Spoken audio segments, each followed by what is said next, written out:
Welcome to the Dyslexia Mom Life Podcast, your go-to podcast for dyslexia education and community. As moms, we want the best for our children, and when you're raising a child with dyslexia, that journey comes with unique twists and turns. Each week, we dive into dyslexia topics along with episodes on how to thrive in your dyslexia season as a mom, all with the goal of helping your child and your family thrive. Tune in for conversations that will inspire, inform, and connect you with a community that truly understands. You are not alone. We're in this together. Subscribe now and join in the conversation and community. You got this. In today's episode, I'm going to be sharing some red flags, some signs, some symptoms that you may be seeing that indicates your child is struggling in school. And yes, some of these things may be obvious, but what I want to talk about is really some things to keep in the forefront of your mind and when you need to go from waiting to see to taking action.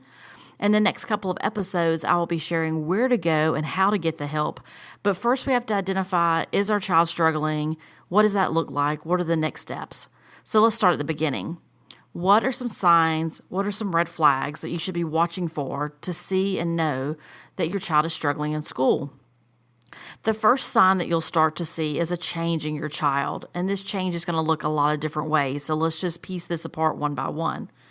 You may start seeing change in academics, social, emotional, or all three. You may find that your child has stopped talking about school. Maybe at one point in time, your child was loving school, loved going to school, loved talking about school and their friends. And then you start seeing a decline in that and a change in that, the way they talk about school, the way they feel about school. And in general, their attitude and outlook about life changes. And yeah, that sounds a little heavy, I know, especially those of us that have elementary school students at the time of identification of dyslexia, or that our child is struggling in general, but you really will start to see their attitude change towards school. Another piece that may happen is you'll start hearing your child say things about how they feel about their self-esteem. And how you'll know this is many times students will make comments about their ability to learn, especially around homework time.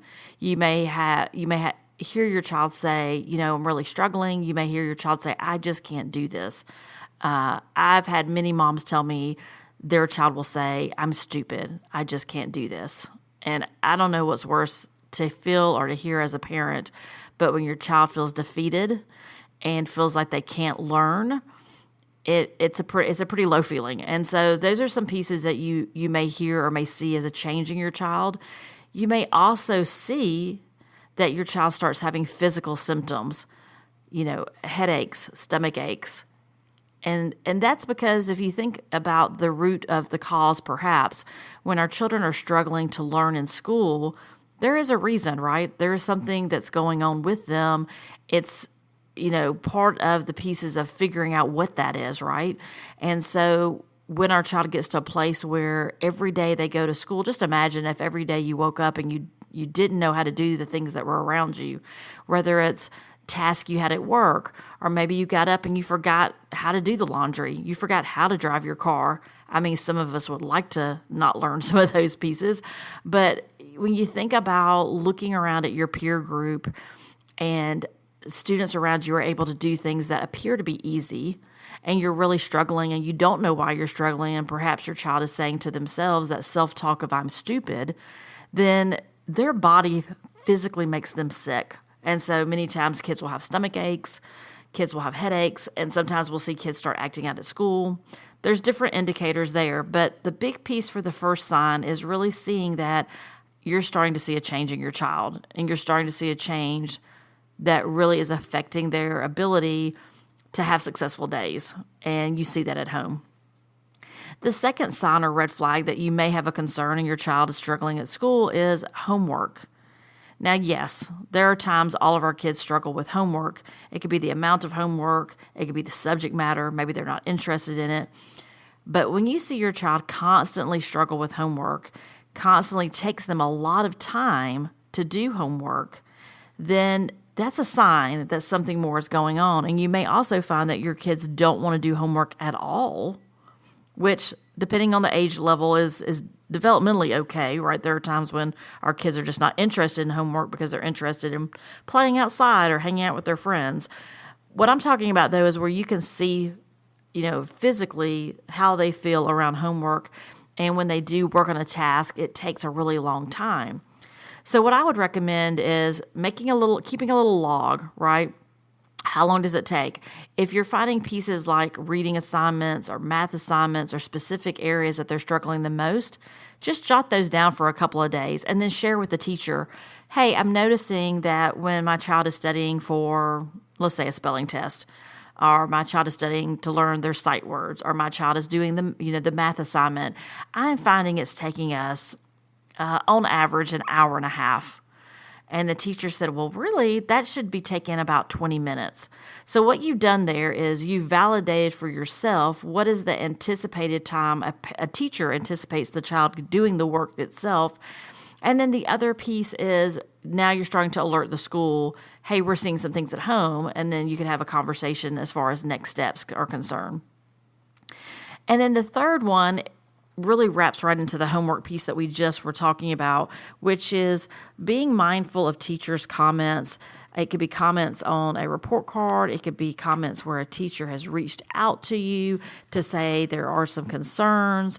It could be that it's some academic concerns. It could be some socialization concerns as far as, where they are struggling at school. And so all of those pieces could indicate that your child is struggling in school.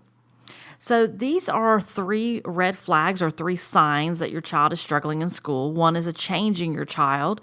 2 is homework is taking way more time and way more struggles than anticipated. And then 3, you're starting to hear comments from school that, yes, indeed, your child is struggling at school. So you may be asking where to go next. In the next few podcast episodes, I'm going to be sharing where and who you can reach out to for help, from your local school to your community to your district and even the State Department of Education and the Office for Civil Rights, and when should you reach out to an advocate or hire an attorney. So hang tight. There's lots of more information coming your way. I want you to start thinking about, though, what is currently going on and what are you currently seeing as far as signs that your child is struggling, and what do those specific things look like. The more specific you can get as to what you're seeing, the more helpful it will be when we talk about the resources that are available to you. Thanks for listening to the podcast today. If you found this helpful, subscribe to the podcast and share this episode with one of your friends.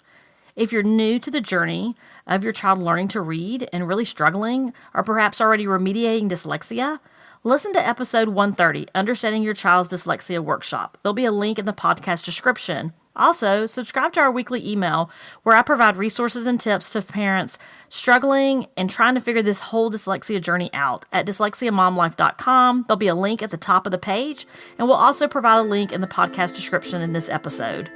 Remember, you are not alone. You got this. Have a great week.